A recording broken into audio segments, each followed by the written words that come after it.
with our eyes or through the use of some equipment that enables us to see deeper or further. These are all objects of a physical, tangible nature. The Grow message, however, explains very clearly that this is just the final manifestation of much that exists within the totality of creation. The Grow message explains about the spiritual realm and other realms besides the physical realm that we occupy.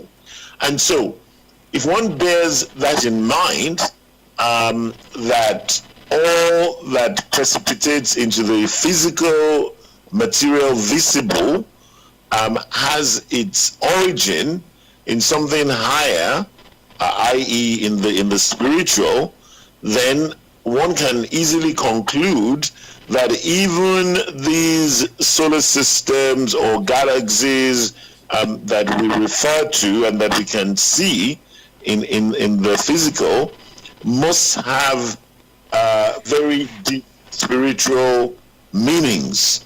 The question is what do they mean? And these are issues that are extremely deep, which would take quite a lot of time to start exploring in a show like this. Now, that said, we are on planet Earth. We're on planet Earth within a solar system that our principal star is known as the sun.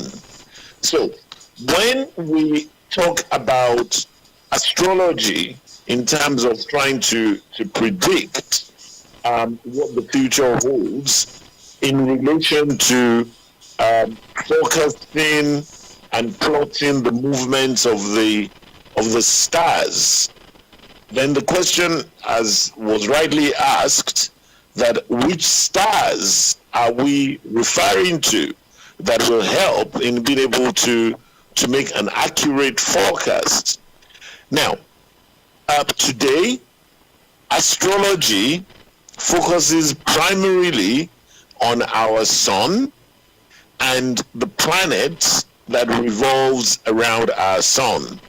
And based on that, based on specific times, the astrologer is able to plot the locations of these bodies and make certain predictions. Now, is that the complete picture?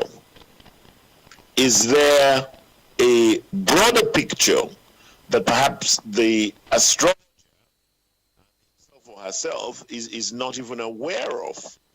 And the simple answer is yes, indeed, there is a much broader picture.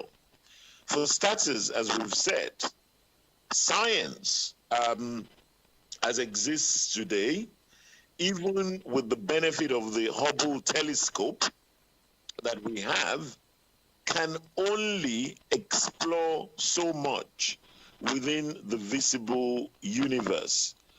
The closest star,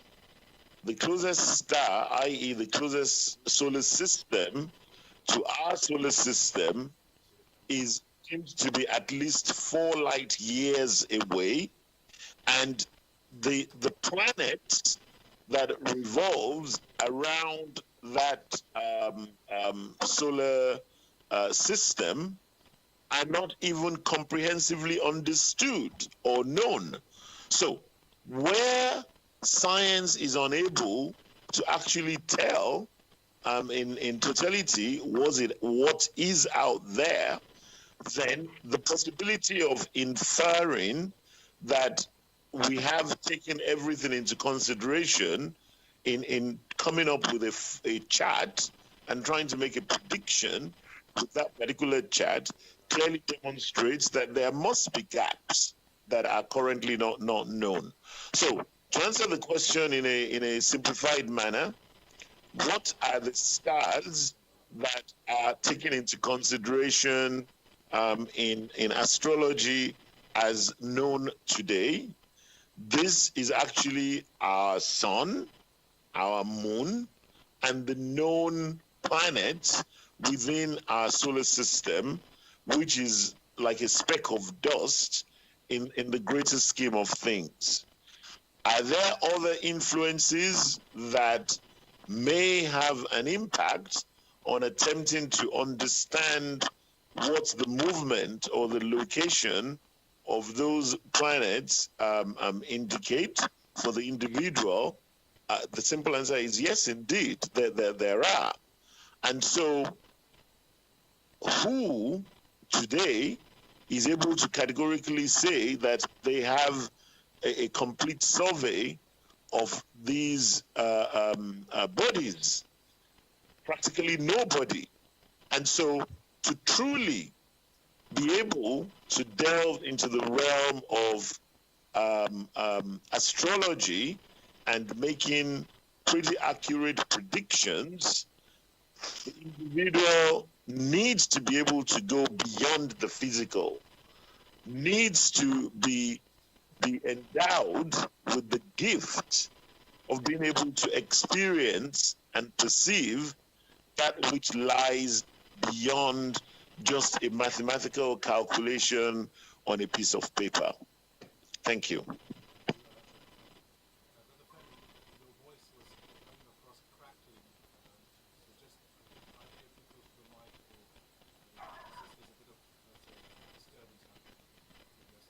Oh, okay. So, sorry about that. I'll try and not be so close to the mic. Thank you.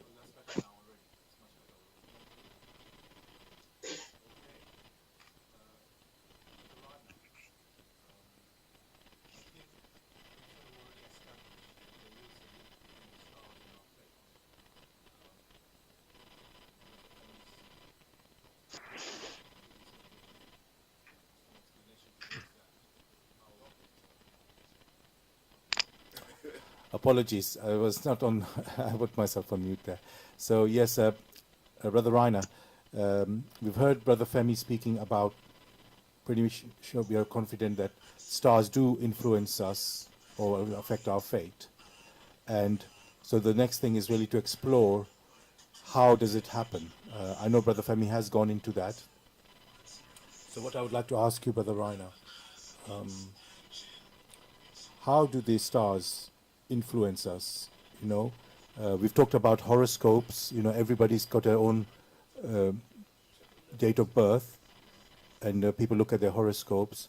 So is it our fate determined, our character determined through our birth? And please tell us more about that. That's to Brother Reiner. Okay, I think I will continue where Brother Femi left off, and he mentioned that most of the stars which influence our fate are not known currently to astrologers. So there's already one thing which is hampering any predictions. And I just quote a question from the Grail message. For instance, not only the few stars which are today at the disposal of astrologers for their calculations come into consideration. So it's not only those few stars they know, which are the planets and the sun and the moon, primarily. There are countless other stars, not even known to astrologers, which play a great role in decreasing, strengthening, crossing, or displacing the effects, so that the final picture of the calculations can often be exactly the opposite to what the best astrologer of today is capable of stating. So there's this big handicap today. We do not know most of the stars, or astrologers do not know most of the stars. But there are many other items an astrologer has to know to be able to be able to predict what will happen to an individual person or will happen to a people. And some of the other items Abdushin mentions in this very short chapter, astrology, he says we have to know, for example, the Earth's radiation prevalent at the time. So the Earth's radiation, which is not only geographically, but also changes in time has to be known to the astrologer. Humanity currently knows, I think, absolutely nothing about that. Then the astrologer has to know all the living forms, the living things in the ethereal world or in the fine matter world. Sard, I do not know which word you currently use for the fine matter world. Is that use fine matter or ethereal matter? The ethereal matter is, let's say, beyond the fine matter. So, because No. Okay, in yeah, Germany we have gross matter and we have fine matter. Okay, yeah, so I yeah, use the ethereal world. yeah, So you have to know everything what is in the ethereal world alive for that human being and on the way towards that human being. And that's, for example, the world of thought forms, the karma. Then there are currents of darkness and currents of light, which are quite independent, which have to be known. And which human being can say that? And he's actually saying, now what human being can boast that he's able clearly and sharply to survey all this from the deepest depth to the highest heights of the world of matter. So it has to encompass the whole world of matter, which consists of the gross material matter world, which we see currently with our physical bodies, and the ethereal world, which is unbelievably vast and much vaster than the current universe. So all those items have to be considered. All those items astrologers do not know a lot about. So there's no wonder that all tests which are carried out, all predictions, if one looks scientifically at it, are just nothing more as a random chance of being right.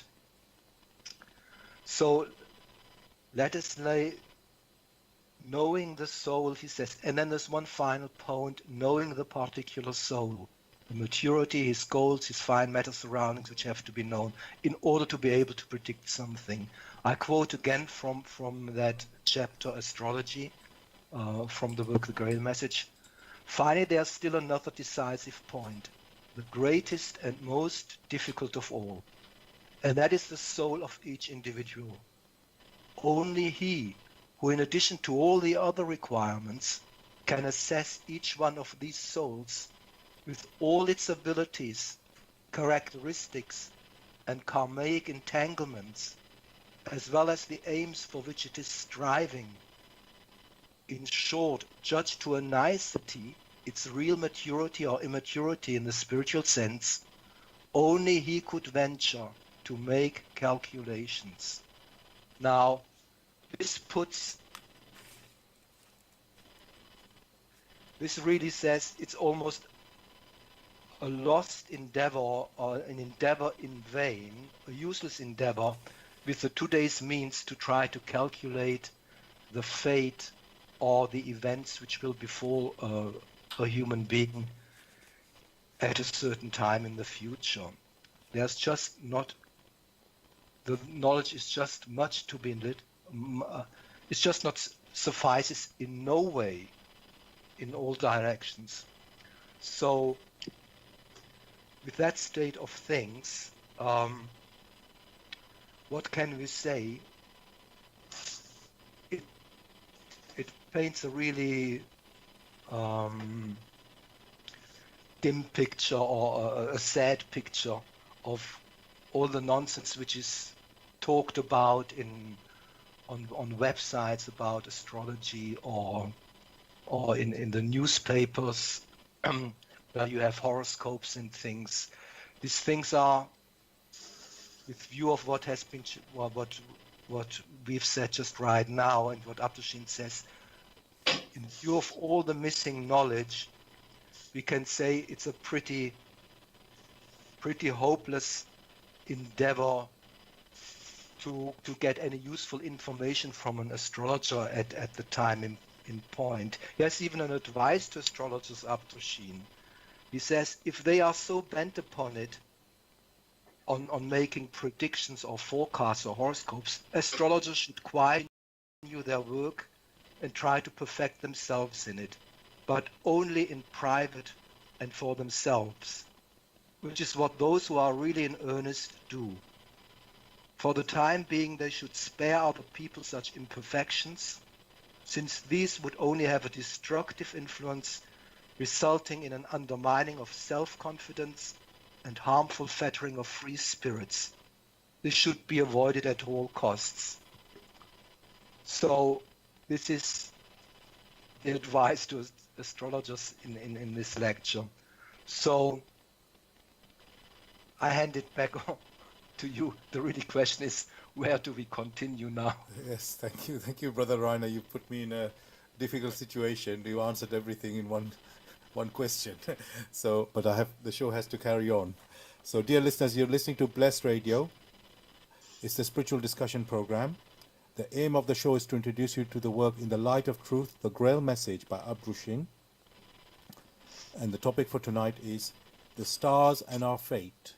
And Brother Rainer just read a lecture, a part of a lecture from the Grail Message called Astrology. And so if you are interested to find out about the Grail Message, or which we recommend you even get a copy for yourself, then you can obviously get it in a bookshop or online, or you can even go to this website if you like, which is www.grailmessage.com. I'll spell that. www.grail, G-R-A-I-L, message, MESSAGE.com. But Sard, if I just can interrupt, there are Yes. many questions still open. For example, Yes. should we talk about what do the radiations of the stars actually do? And yes. if I just open Open that that up. point Okay. to the other participants, whoever wants to say something about it. It's very clearly described also in that lecture. Yes. Okay, so I just want to say one more thing before we continue there. Just, dear listeners, if you want to join us in our discussion with any questions or comments, you can contact us on this number, which is 079 444 31366. That's for UK. You can call, text, or use WhatsApp. I'll say the number again, 079 444 31366. And if you're contacting us from outside of UK, it is 0044 79 444 31366. And we are also now, well, not now, we've been live streaming on YouTube. So if you want to listen to us on YouTube, you can go to youtube.com, look for Blessed Radio 1, and then search for Grail Message and Brother Sard, or Brother Sard and the Grail Message, and it should be live streaming there. So, and of course we are on our website blessedradio.org as well. Right, now Brother Gregory, as Brother Rainer has mentioned, what else can we talk about? So we've said radiations, from the stars, you can say, and how they influence us. So can you please tell us more about that? That's to Brother Gregory. How do the radiations from the stars influence us? Thanks very much. One would like to simply discuss how these stars or sun, whatever we care to call them, how they influence us. Definitely, the stars or the sun influences us here on Earth. One can easily show that, or show the connection, that you can see that the sun shines, and when it shines, it sends out its radiation. It is this radiation, or this light radiation or heat radiation that comes out, that helps to condition the environment in which man is, the physical environment which man is. So it's not that the sun touches us directly, but the radiation from the sun has impact on our environment and also impact on ourselves.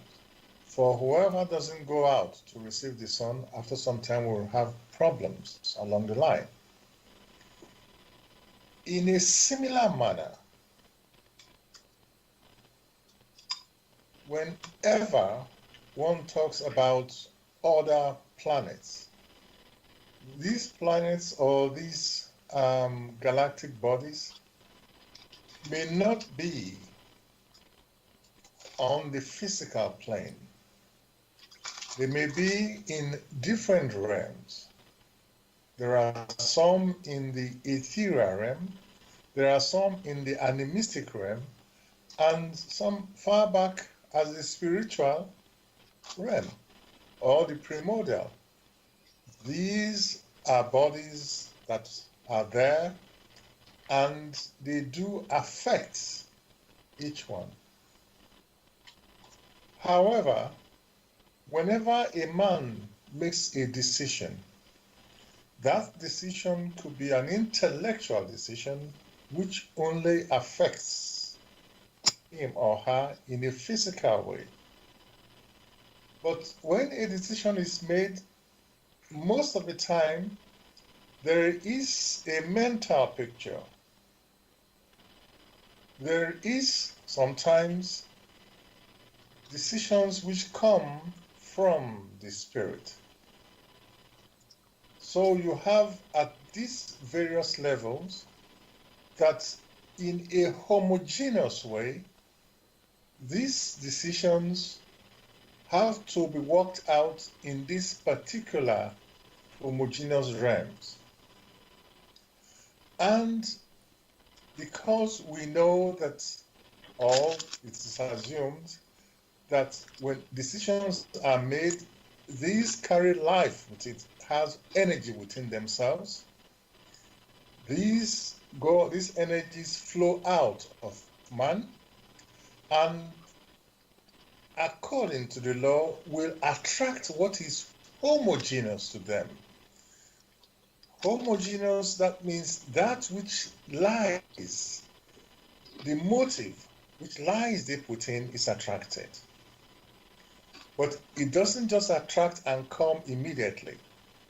It keeps moving out as it travels about in the universe and keep attracting.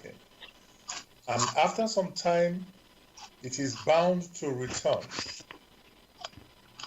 The planets or these bodies only act as channels to focus this returning energy, just as you have a lens that will help to focus the rays of the sun on a particular spot. But because the origins of these movements are from a particular individual, these returns will come back to this individual. If, however, the individual has made progress in his or her attitude and has refined itself, the returns will not have so much of a bad influence on the individual, or that individual has improved. Just So one moment, you may just one have- second. Sorry, Brother Gregory. Somebody's, there's some background sound going on. So please, everybody else who's not speaking, put themselves on mute. I'm sorry for that. Yeah. So go ahead, Brother Gregory. I'm sorry for disturbing you. Like we said, when the returns come back, that is in a situation where the radiations which flow through these bodies, when they then come back to the particular individual that gave rise to it, if, however, that individual has improved himself or herself, the impact is not as devastating. If the returns are of a positive manner, they will help to elevate the person concerned. If not, the opposite effect will be the result. But the key thing, like Brother Rainer mentioned, is the individual. For there is movement. Creation itself is movement.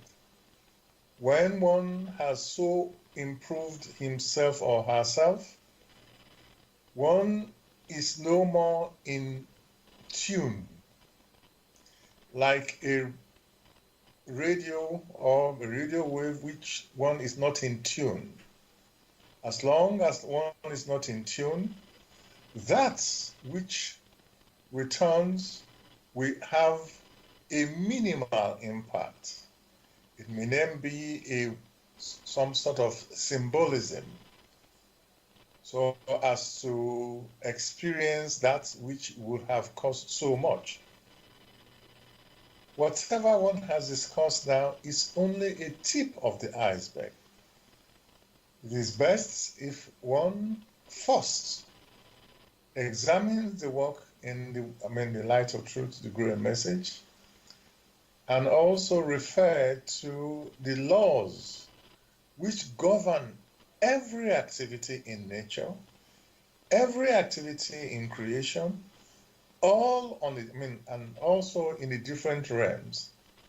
And the lecture which Rainer mentioned, which is astrology, and many other lectures which will help to clarify what it is when it's referred to as fate, and also when things are referred to as the returns, through which the stars that help to focus or concentrate the returning waves which we had given out initially. Thank you. Thanks a lot, Brother Gregory. I've got a question from a listener now, which I'll put to Brother Femi. Brother Femi, the listener is asking this, saying this: if the stars are connected to our fate, how, when so many millions on the planet have the same star constellation, year of birth, or country, or region, or even, so I'll just start that again. If the stars are connected to our fate, how, when so many millions on the planet have the same star constellations, year of birth, country or region, how does that equate with the fate of an individual, country, planet, universe, or even a cosmos? Okay. Thank you for the question. I think much has actually been alluded to in the explanations that was given earlier on by the other speakers. So indeed, a very valid question. I have my birthday and birth year, which I probably share with a few thousand people on Earth, all over this globe. But we probably are living totally different lives. In fact, I think I can happily say that we definitely are living totally different lives. And so, if indeed these concepts of astrology were based on a person's birth date and time, you're able to position the location of all the planets and come up with a forecast, then why don't all these people have an identical life? And the answer is actually very simple. Point number one, the actual forecast itself, which dictates or which identifies where the planets are, the impact or the effect that has on an individual is also determined by the location of where that individual was actually born. And so even though, like I said, I may share my birthday with a few thousand humans on Earth, it is highly unlikely that we would have been born in exactly the same location. But if we take it further and actually look at a particular hospital, within a hospital, it is quite likely that more than one child would have been born on the same day, probably at exactly the same time. And so from a pure forecasting perspective of casting or plotting the position of the stars at the time when those two individuals were born, then it is highly likely that the astrologer would indeed be coming up with the same forecast for both individuals based on the positioning of the stars. But we know that that simply is not true. The two individuals that were born in the same place at the same time are likely to have pretty different lives. So the question then rightly arises that, so how on earth can you say that astrology gives an indication of what lies, what the future holds for them?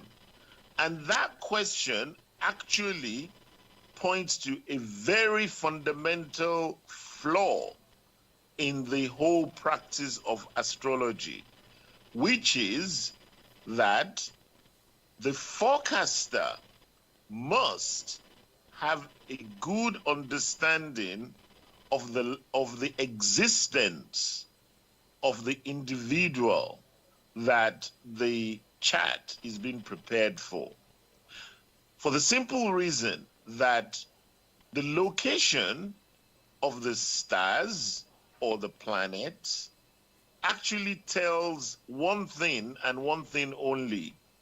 It indicates whether there were favorable radiations or unfavorable radiations in various sectors of the forecast. So for those who are familiar with astrology, the forecast, which basically is done in a circle, is divided into different houses, and then depending on which planet is within a particular house, the astrologer is able to make certain predictions that, oh, it's the planet Uranus or it's the planet Jupiter, therefore that means this. Now, in reality, all that they could say is if Jupiter happens to be in the 4th house of career or health, then that would generally tend to indicate that this person is likely to have pretty good health. Does that mean that the person will have pretty good health? Answer is not necessarily, because what the positioning of the stars represents, as I said earlier on, is whether they are predominantly generating favorable or unfavorable radiations. Now, combined with what the stars are doing at that point in time, and of course that applies to those two humans that were born at exactly the same time in the same location, the radiation of the stars in relation to those two is exactly the same. So when the astrologer prepares his forecast, of course it would be the same because the timing is identical. However, what the astrologer fails to do is to overlay those earthly physical observations with the baggage of the baggage of for want of a better expression, let us say the baggage of the responsibilities or the karma, the karmic connections that is attached to that individual soul. We are not here for the first time. The existence of a human spirit is continuous, whilst a lifetime on earth is for a short period of time. And so, for the human spirit that has his or her free will to choose and act as the will, the continuity of the decisions that they've made, which is attached to them, and the reciprocal effect, that is the seeds or the fruits of the seeds that they have sown, which is also attached to them, is a continuum. It does not disappear. And so it is easy to understand that for the two human beings that were born on the same day, at the same time, in the same hospital, their existence to date, and therefore the goodness or the badness that they have woven for themselves into the carpet of their fate will definitely not be identical. And so the returning currents for each individual, based on whatever they may have sown at different points in time in their existence to date, the returning currents of those seeds which have now matured, which is destined to impact them during this particular lifetime, cannot be changed.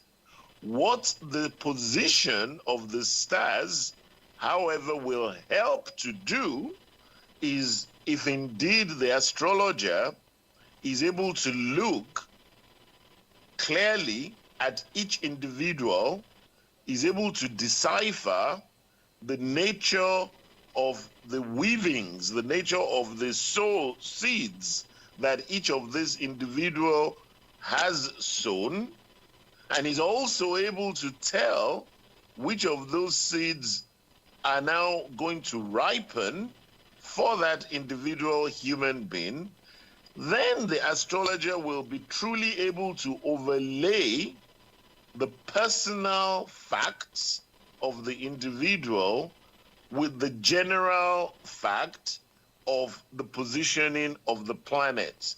And so he would be able to categorically state that in the fourth house of health, the planet Jupiter exists there, which is a favorable radiation.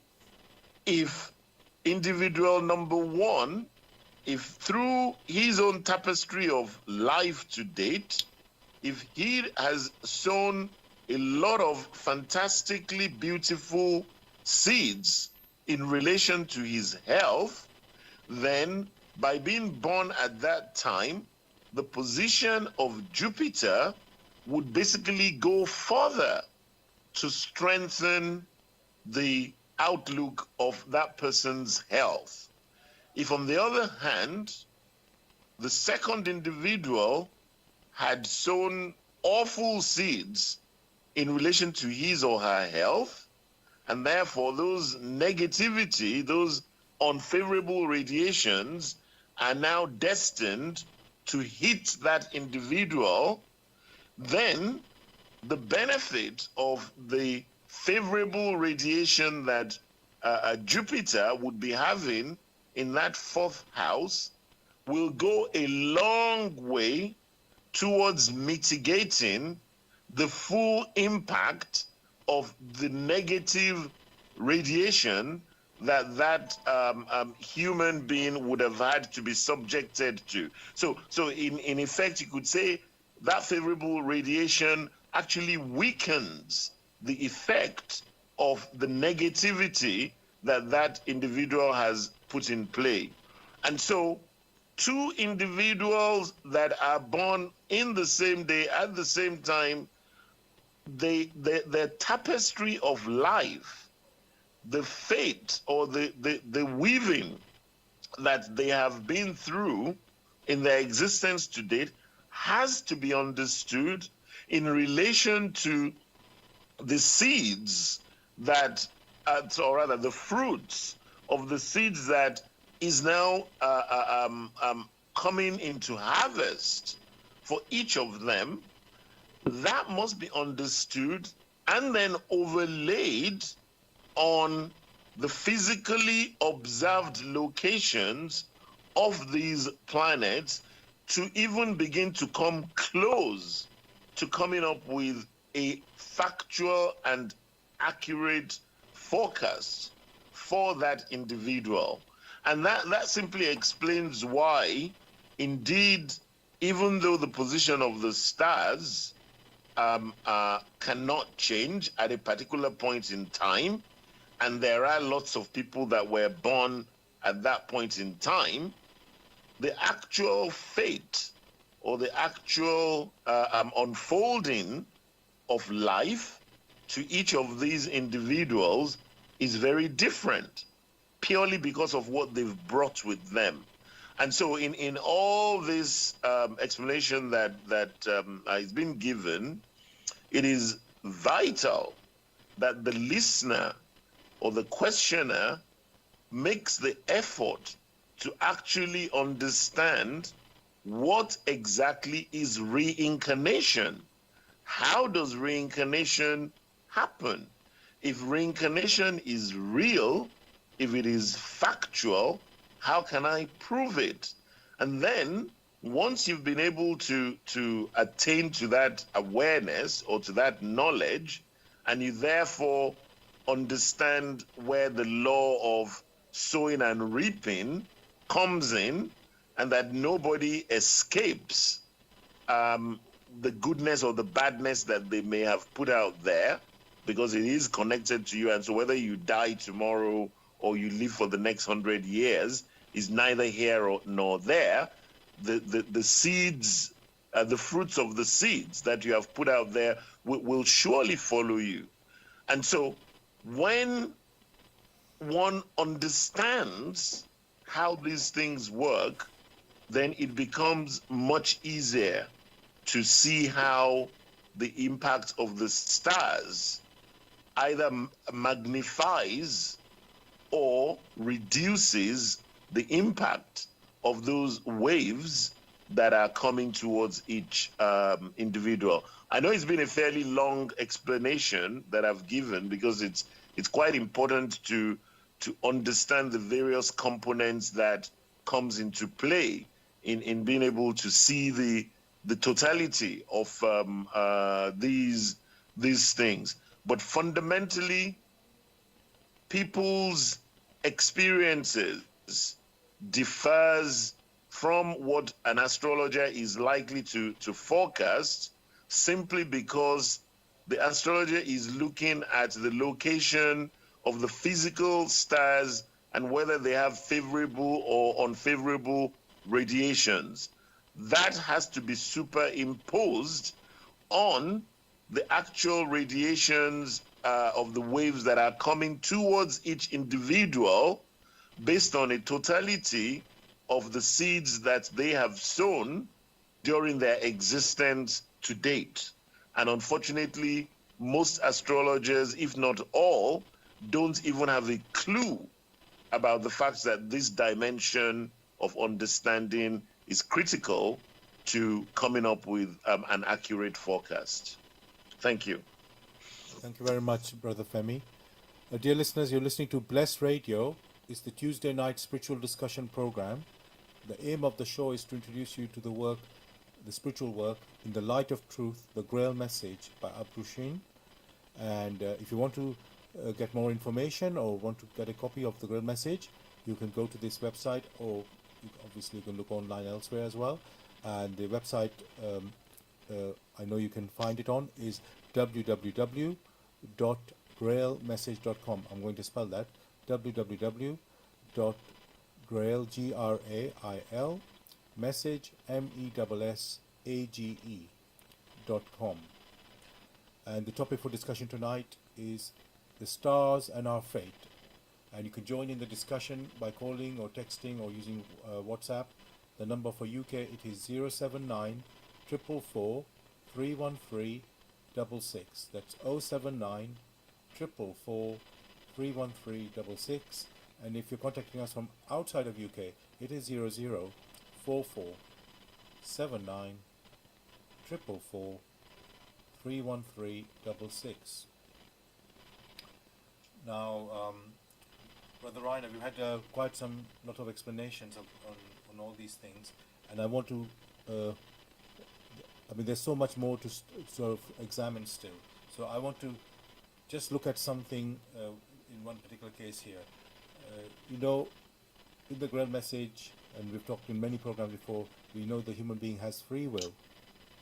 And here we're talking about our fate being influenced by these stars, you know.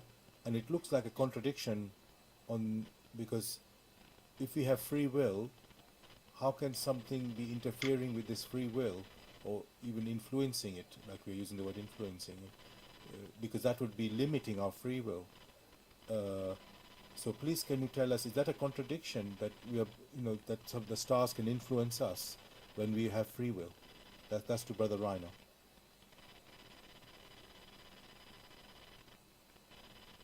Oh, you're on mute. Brother Reiner, I think you're on mute. Please unmute yourself. Indeed, I was mute.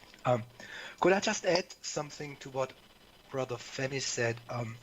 Well, I think the basic thing which we tried to explain here in the thing is that the stars do not create fate for ourselves. They do not create our karma. It's only we ourselves who create our karma, which will befall us.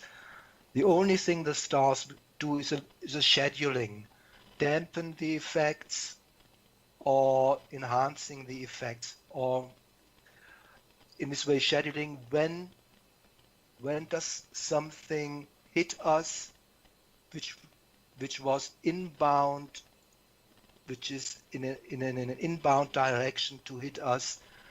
The stars simply schedule that when will it hit us. So the good things are pushed back by hostile star radiations, but and vice versa. The bad things are pushed back and won't hit us when the stars have more benevolent radiations for us. So it's simply a scheduling.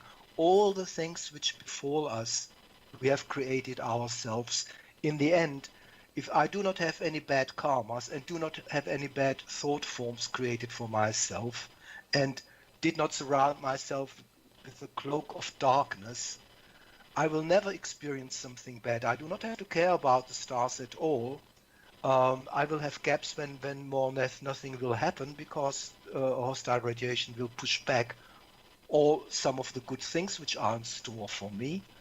But once that radiation has changed, which it does in a few weeks or time, on a few days, it changes daily, that pattern of radiations. The good things will flow back to me and I can reap what I sowed. So this is the very basic thing. The stars do actually nothing. They do not create any fate. They just schedule things. And they form paths and channels. And those channels allow something to hit you, or they prevent something to hit you. Now, I want to mention a very interesting case which came to my mind. And that is, I've never looked at it too deeply, but I've seen once a few television programs on that. There are people, identical twins, which are of the same genetic makeup and are of the same egg. So I think you call them identical twins in English. They are not normal twins, but identical twins. They are born exactly at the same time under the same stars. They have pretty much the same fate, the same karma, because that karma is involved principally in looking for the place of incarnation and looking for the time of incarnation. So those identical twins, they have a similar fate. Also, the outward life should look very similar, because the horoscope would be exactly the same for them, and they have a very similar karma. And there, indeed, it is incredibly striking if one looks at some of the research papers there.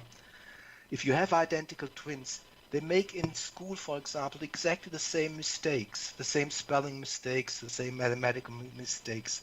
They often marry exactly at the same time, often a person with the same name, and when they have children, if they very famous cases, the child, they give birth at the same time in the same minute to the children. That happens quite frequently. There are of course deviations too, but we know now, if you know the Grail message, you can understand those things, that there can evolve differences. But if the person, if those identical twins lived more or less in the same way and their ways did not spread apart and develop the same things, that which befalls them by fate is very similar, like marrying on the same day.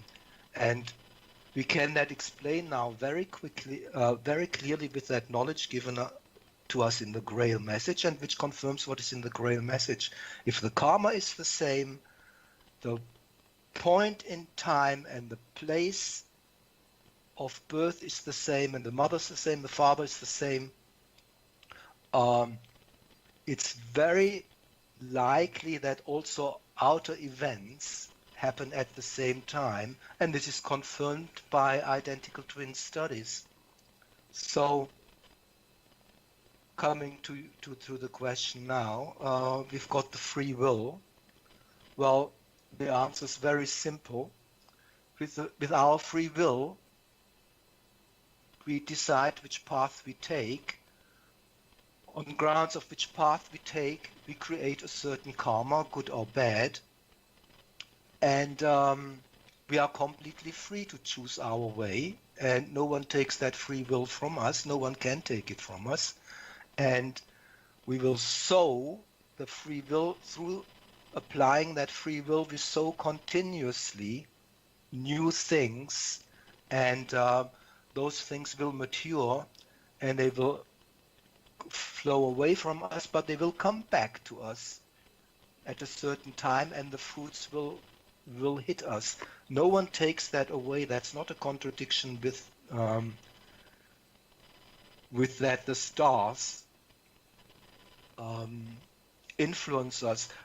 We create our karma with the free will, and the stars, they schedule when, at what time will hit us, or will penetrate or hit our soul, and and that's really all. And most people, when you ask them, they do not think there's a contradiction between free will and stars. We only have to dissociate the stars. They do not create fate for us. If we have a certain fate, they schedule a little bit the time when it will hit us. But that's all the stars do. And so again, there's no contradiction. So I give it back to you. Thank you, Brother Rainer. Yes, you've really clarified that very well. Thank you very much for that. I'm going to go to Brother Gregory now. This question, it's you could say it's a bit weird with what we have been discussing, but I'll bring it up because it continues from what Brother Ryan has been saying. Brother Gregory, some people believe that, God has planned our life, and So everything's already fixed. The fate is all fixed, and so on.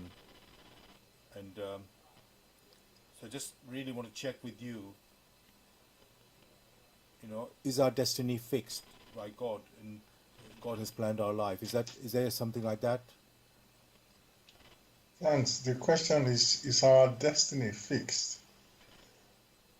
Yes, a man fixes his destiny by making his own free decisions. So it is not someone somewhere or some superpower somewhere that fixes his destiny. For man has free will. If destiny is fixed, then where is the free will? It means that we are not permitted to make free decisions. The problem is that of language. For a little reflection will show that when a decision is made, one has to follow the path through which that decision is accomplished. That becomes a destiny, a destination. It means one has to follow to the point where that decision ends. This is what is referred to as destiny or destination, whatever one cares to call it. But it is man that pushes the lever. Just as we are here discussing, the discussions is based on our free will. There is no one putting a gun on someone's head and say, you must say this. That is what so-called destiny is. The Lord Almighty has granted each individual with free will. The inner core of man is of spirit, and an intrinsic feature of spirit is the ability to make decisions. For the individual must make a selection. To make a selection, you yourself must be free to select as you see fit. It means you can also make a change to the way you select. Therefore, what is referred to as destiny or destination is only a consequence of the way the human spirit has decided. Thank you very much, Brother Gregory. I've got a question now for Brother Femi now. Brother Femi, this is in the Bible. The three wise men, who came to find Jesus, they were following a star, which guided them to Bethlehem, to the where Jesus was about to be born, and because they were expecting a great king coming when Jesus was born. And also, there was a ruler there, King Herod, installed by the Romans, who also was aware of this, sign and happening, and he feared a threat to his rule, and he even ordered the death of children under 2 years of age, because he was so worried that if any of these children can take over from him, which is obviously very ghastly and terrible thing that he did. So, but what I want to say about this is that in those days people believed the stars and the astrologers and things like that. And so, do you think that people were setting these things in motion because of what they believed, rather than the stars sort of influencing this happening? So what I'm saying is not the stars that are causing, pointing something out. that this is happening, something's about to happen, but more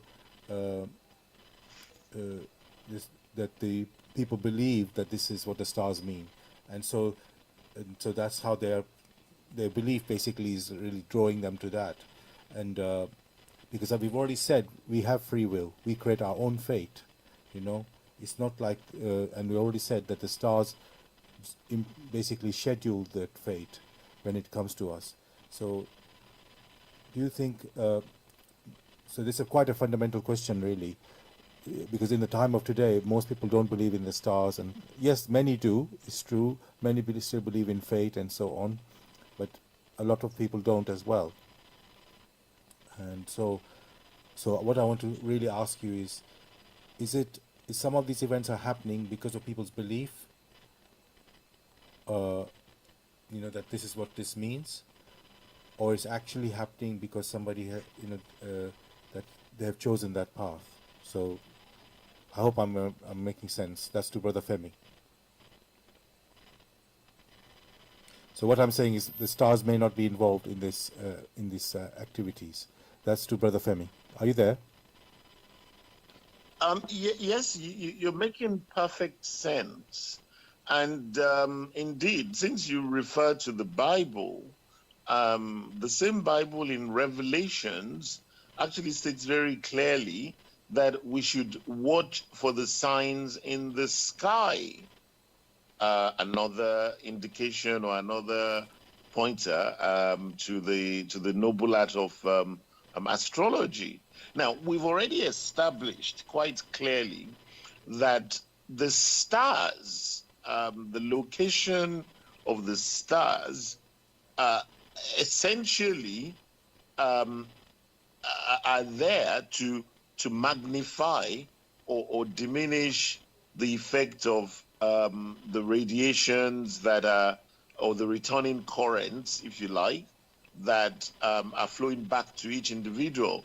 And so it isn't the stars themselves that says this fantastically good thing or absolutely horrible thing is going to happen to person A compared to person B.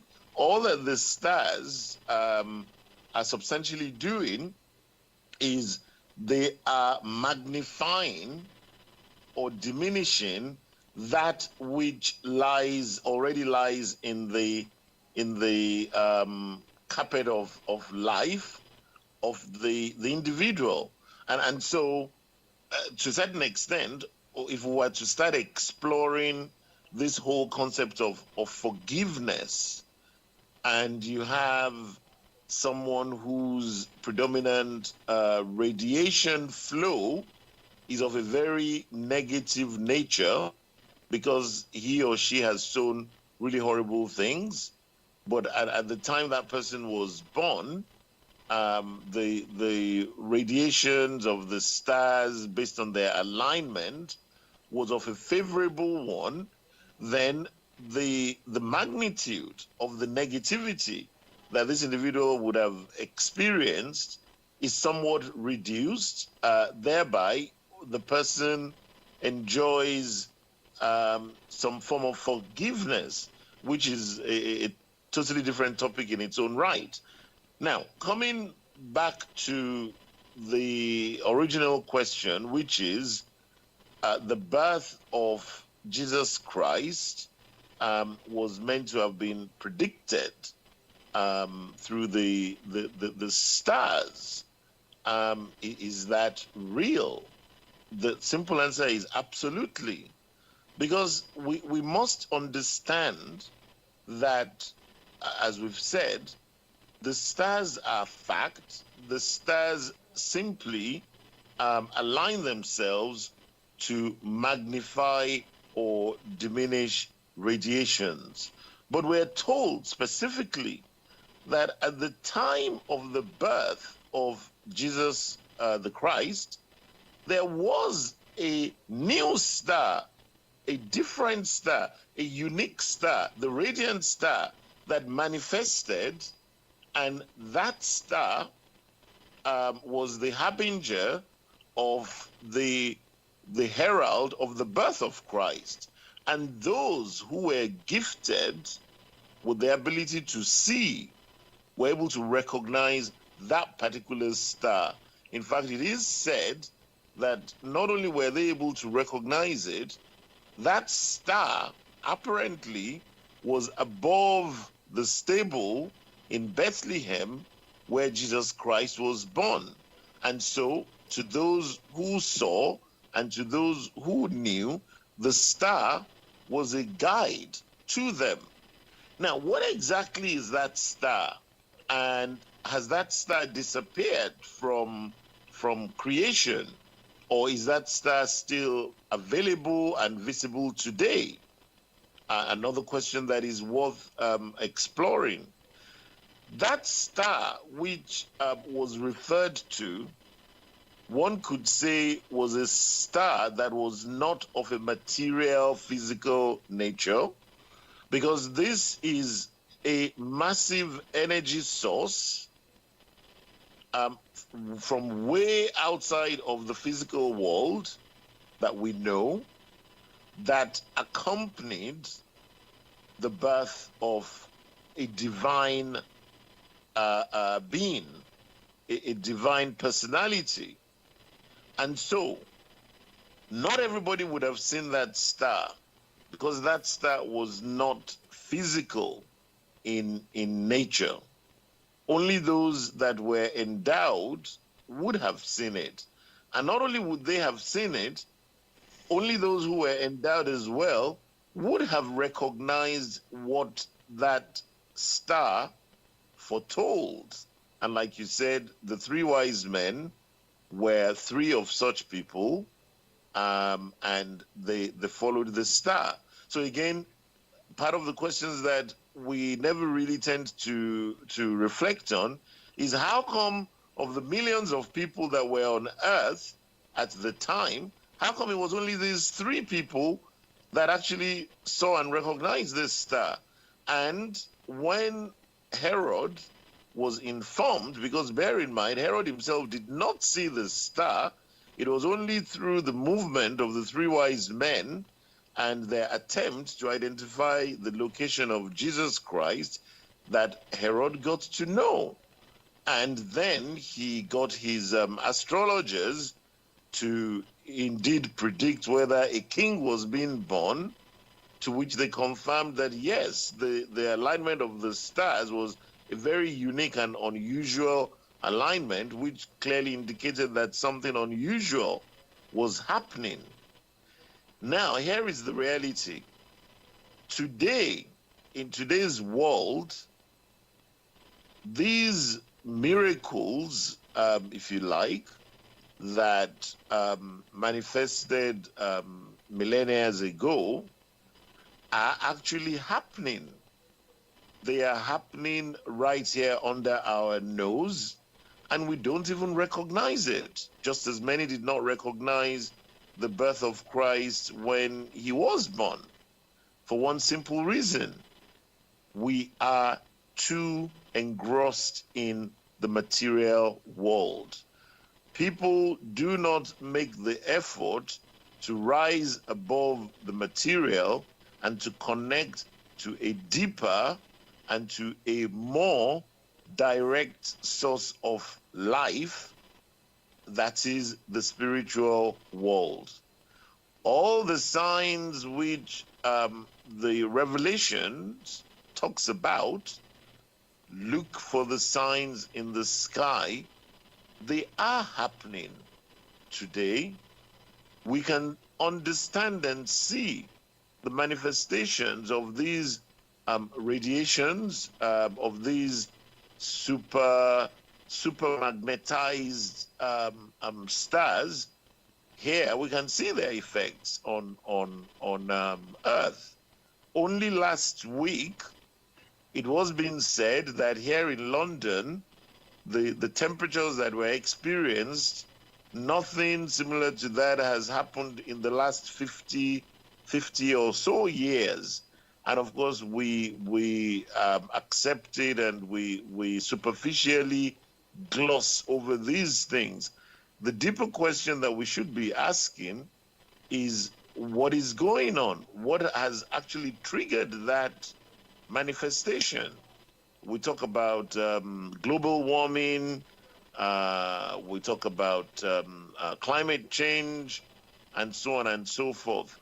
Of course, we know and accept that there is indeed a significant amount of damage that mankind has contributed here on Earth, but is it strictly limited to just the activity of mankind, or is there something else that is possibly magnifying the effect of those actions that we've been engaged in, so that we can quickly begin to reap the seeds or reap the fruit of those seeds that we have sown, whether it's good or bad. So yes, indeed, the stars did indicate the birth of Christ. That is fact. Those who were endowed with the ability to see and to understand did see and did understand. And in today's world, as various phenomena are unfolding and manifesting, again, those who have been endowed with the ability to see and understand are indeed seeing and understanding. Question is, should you be one of them? Should I be one of them? Am I equipping myself with the ability to be one of those people? Do I even make the time to try and understand that which I, as an individual, that I'm experiencing, that which is coming my way as a result of my own direct contribution to life, the seeds that I have sown? Do I even make the effort to understand what it's all about? Talk less of looking at these bigger concepts of life and existence in the here and now. So, bottom line, our lack of understanding and inability to penetrate into these fundamental issues is purely a consequence of our own indolence, and the need for each person to actually wake up and make a more concerted effort to really understand what life is all about, what the beyond is all about. The need for that cannot be overstated. And certainly for me as an individual, this is one of the fundamental benefits that I have enjoyed from being exposed to the knowledge within the Grail message, because it goes a long way in giving clarity to how these things manifest and why they happen. And then it is for each individual to review the work and make of it what they can for their own personal benefit. Thank you. Thanks a lot, Brother Femi. Somebody was pointing out that, this, when you talked about the radiant star coming at the time of the birth of Jesus, you said it was seen only spiritually by the three wise men. But also in the Bible, it does say about the shepherds seeing the star and pointing people towards that. So it was also seen physically too. You have said it is a spiritual origin of the star. I know that is the case, but it was seen also physically by some people. Maybe not everybody, like you say, it was only visible to a few who were open for it, and not so. Herod would not have seen it necessarily, but it was the shepherds were pointing to it as well. Again, there is no doubt about the fact that some shepherds saw it. Not all shepherds, some saw it. Could those shepherds be the ones that had basically prepared themselves to have the ability to recognize these things, because they could sense and they could see the finer things. Just like after Jesus resurrected and his disciples, in quotes, saw him, were they actually seeing his physical body, which is what the Bible seems to imply, and which is what the vast majority of the Christian world believes. The reality is they were not seeing his physical body. They were seeing a body that belonged to the personality of Jesus Christ, but the body was not of a coarse material nature. It was of a finer nature. And in the same way, those three wise men and the shepherds that were gifted, that had the ability to see, were they actually seeing a coarse material star? I put it to you that they were not, because if indeed they were, that star in the physical would not just have appeared from nowhere. That star in the physical would have always been there. It would have always been recognized as one of the planets or stars that could be observed in the sky on a continuous basis, and it was not. And Can so I just this interrupt here? I think we have to clarify a few points. The star in Bethlehem, that was not really a star, that was a comet. And the comet is not always there. The comets disappear far beyond the solar systems and reappear in time scales. Could be up to 200, 300, 400 years till the comet reappears. We have to keep that in mind. And I just looked at the forerunners, and it's definitely, even in the Grail message, it says the star has become, the comet has become to be seen, could be seen physically. I just quote from the Grail message. What is meant here, the surrounding happenings, the angels, those the shepherds could see, and but the comet above the stable, that was actually seen by many people, and that's also said in the Bible, that it was seen by many people. And wait a second, I'll just read now, quote from the Grail message.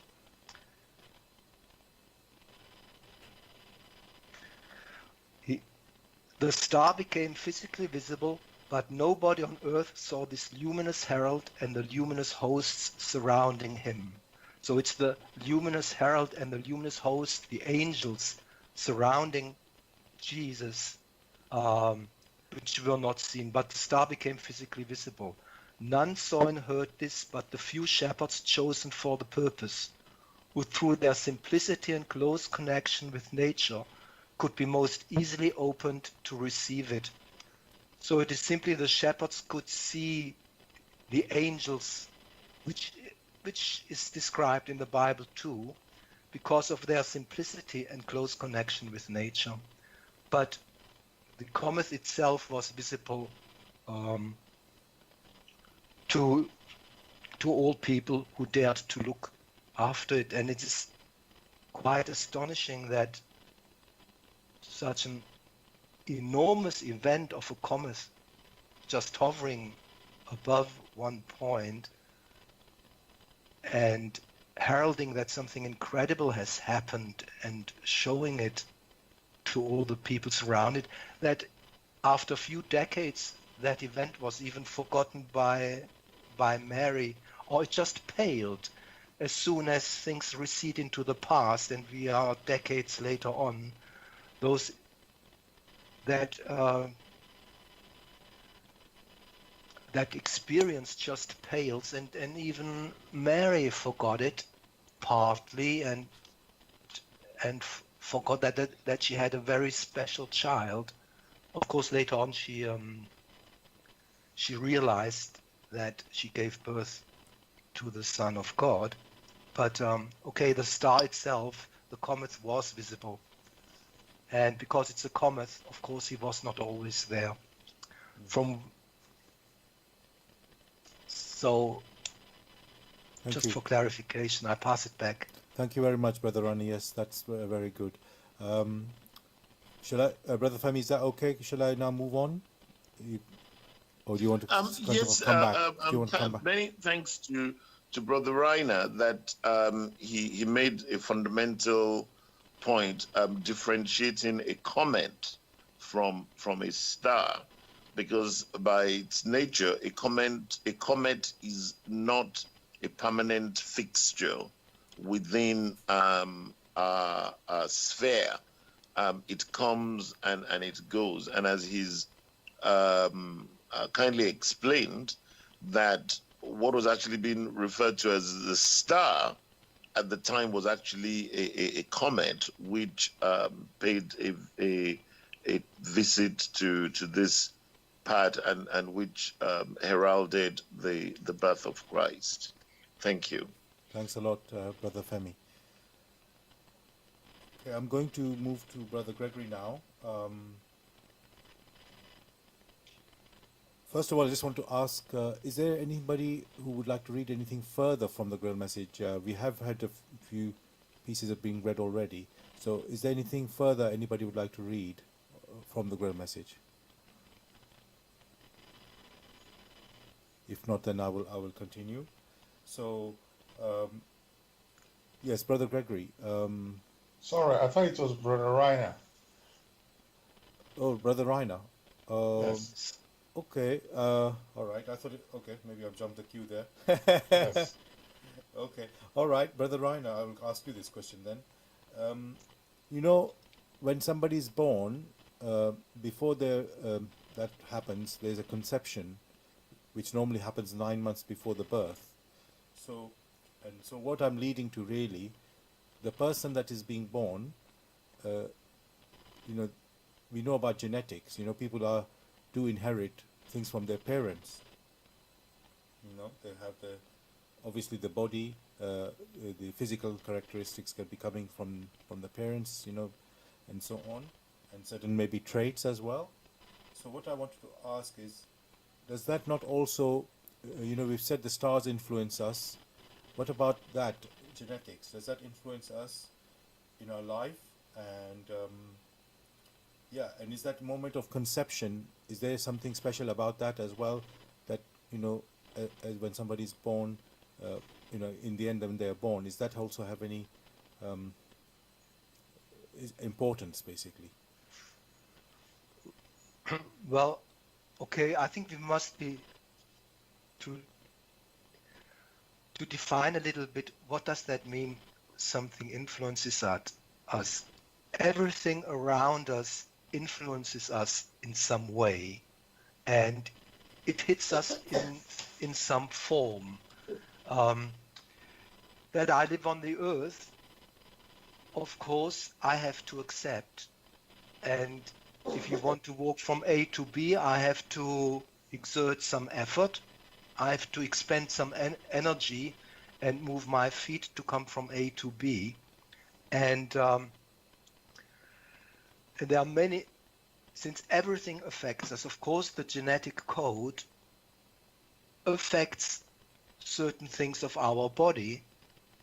No doubt, the hair color and I don't know, the color of the eyes, and you have inherited certain things from the genes from your predecessors, and they are mixed in a new way, and you get them there.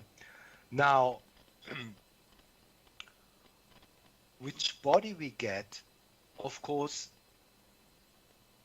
there is of course determined by the karma. Whatever I do in this world, which offers a lot of resistances, everything resists me, and I have to make an effort to overcome those resistances.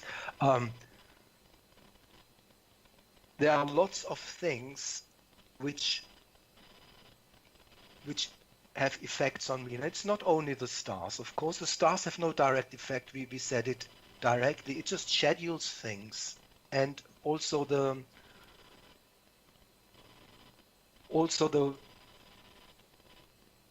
genetic code.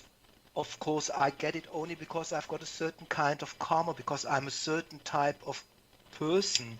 Then I get into this type of body, I get this type of parents, and I have to live with it. But I earned that body, and I'm responsible myself um, for it, because through the karma I created, through my free will, which in terms of the body, of course, and the genetic code which I get on my way is determined by the karma of my previous lives. But even there's a lot of flexibility in the genetic code. We know that sisters can be completely different, and although there's a genetic prevalence, for example, to get a disease like Parkinson's or something, I get it, my brother does, I don't get it, my brother might get it, my granduncle might have it, but there's a lot of flexibility, even in the very gross material things.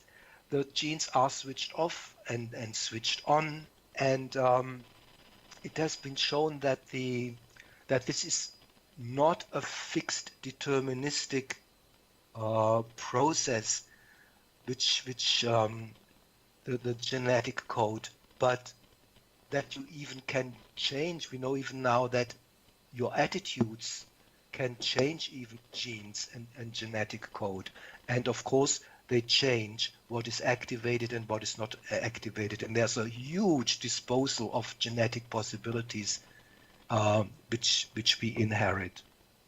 Now, to come to the conception of a human being, of course this is a very important act, and the way this act takes place of a man and a woman meeting has an enormous influence of what kind of child they will get.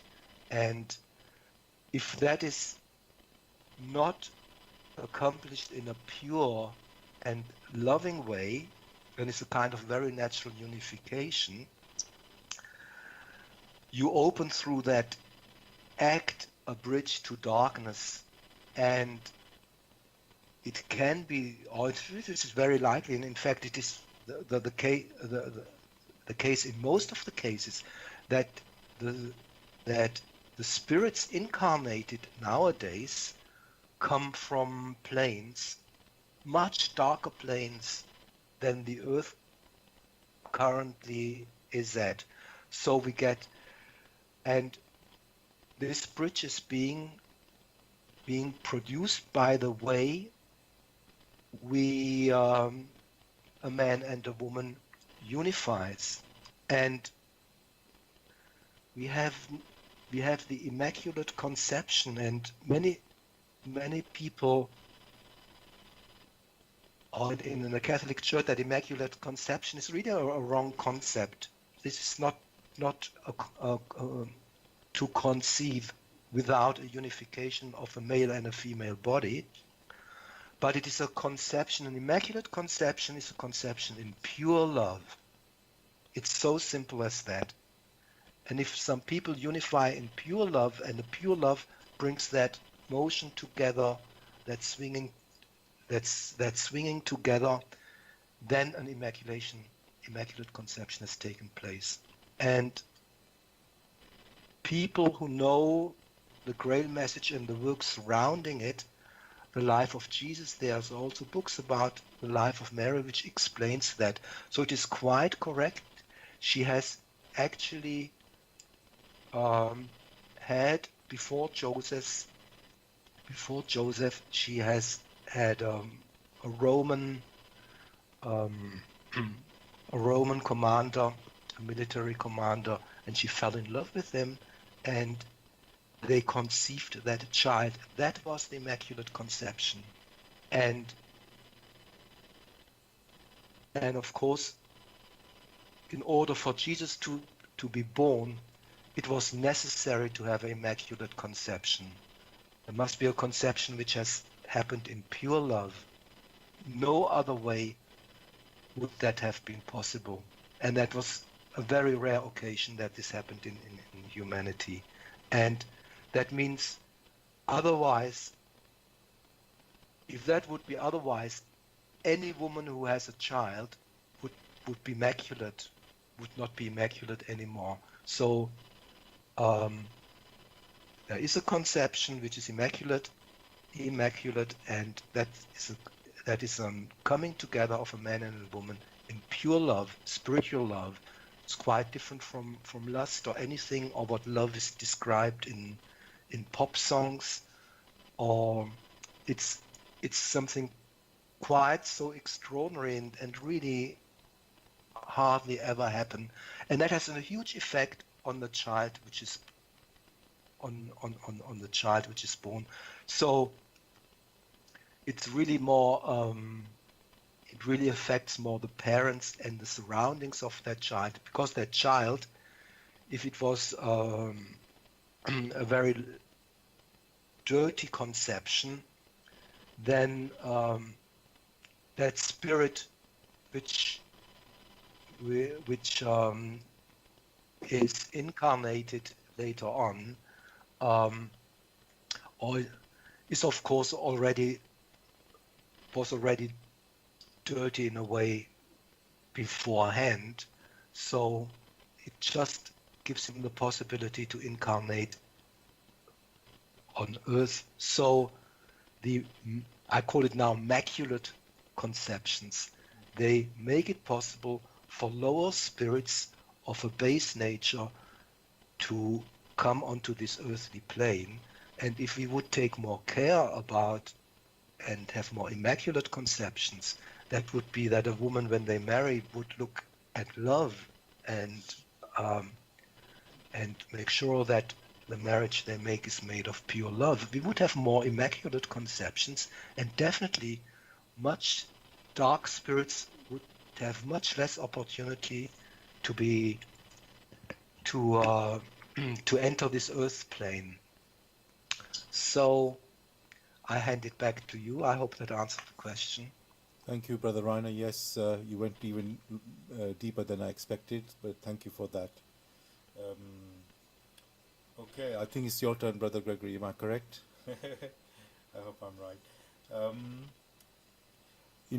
Jesus said, "Seek and you shall find." And those words, you can seek God and you can find God, and you can seek earthly things and you'll find earthly things. And so this sounds like a self-fulfilling prophecy, meaning it's like you can have whatever you want. But is that really right, that we can create or receive what we want just by let's say seeking or declaring that?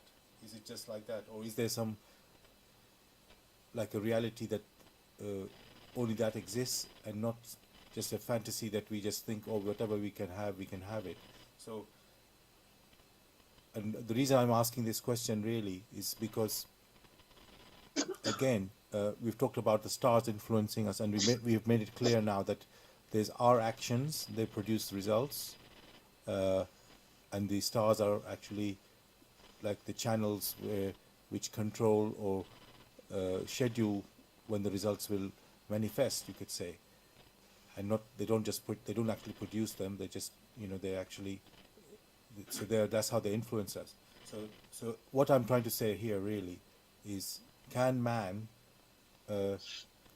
get whatever he wants, whatever he likes, just by wishing that or looking for, seeking that? Can it just happen like that, or is there something different?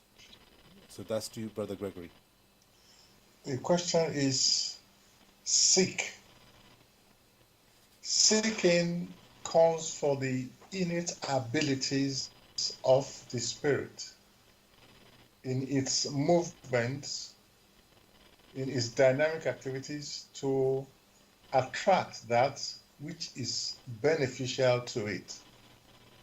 The seeking is not necessarily tied to intellectual things only, but in exercising its right, it's able to attract that which is spiritually beneficial. At best, man, due to his origin, can only attract those things which are of the same nature spiritually. So man cannot seek for that which is of a primordial spiritual or of divinity. He himself cannot attract those, but in his activities may be attracted upwards until he gets to that particular level whence he came into existence. Therefore, man cannot just seek the Almighty and has the Almighty. At best, he might find the path that leads upwards. And when he gets to the realm where he came into existence, he stops there. So when Jesus spoke, most of his words must be interpreted in a spiritual manner. That's seeking, which calls for the quick movement of the spirit, being able to exert its abilities to attract that which it needs for it to ascend.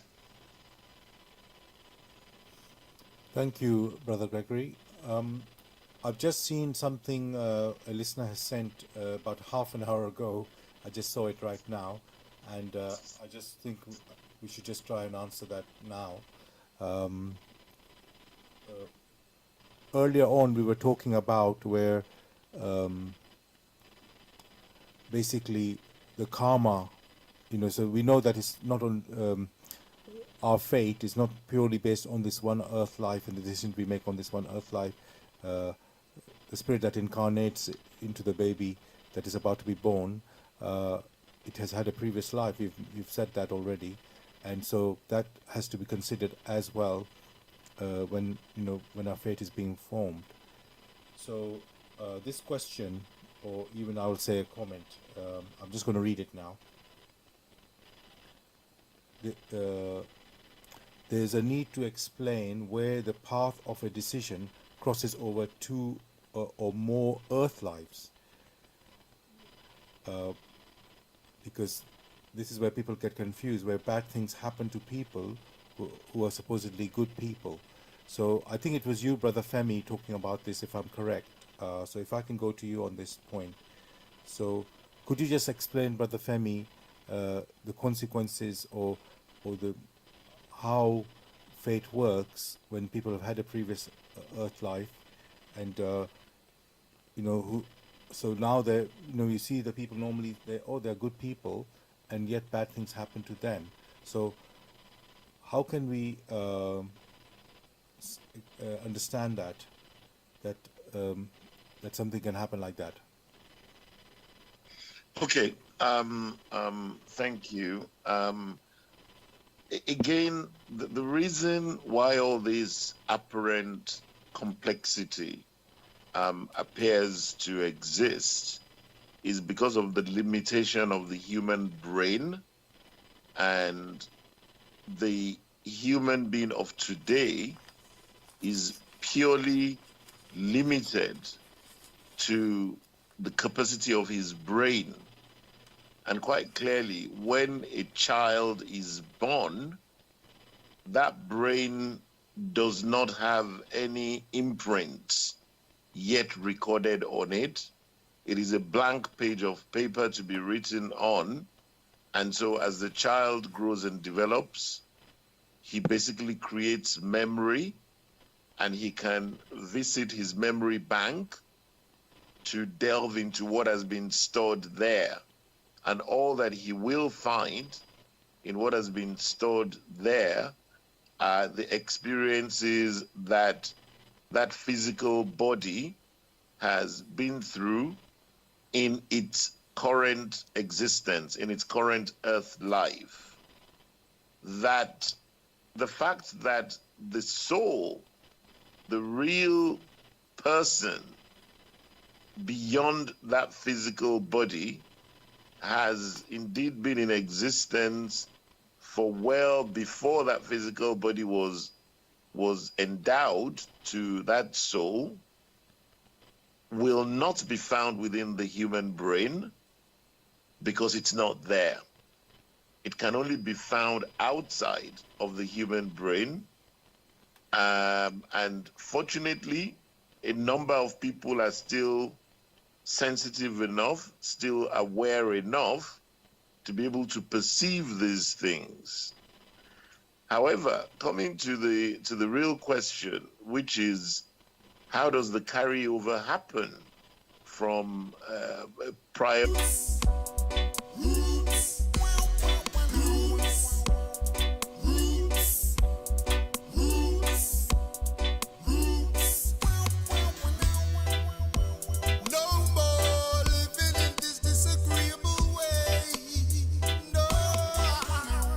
Yes, no more living in this disagreeable way.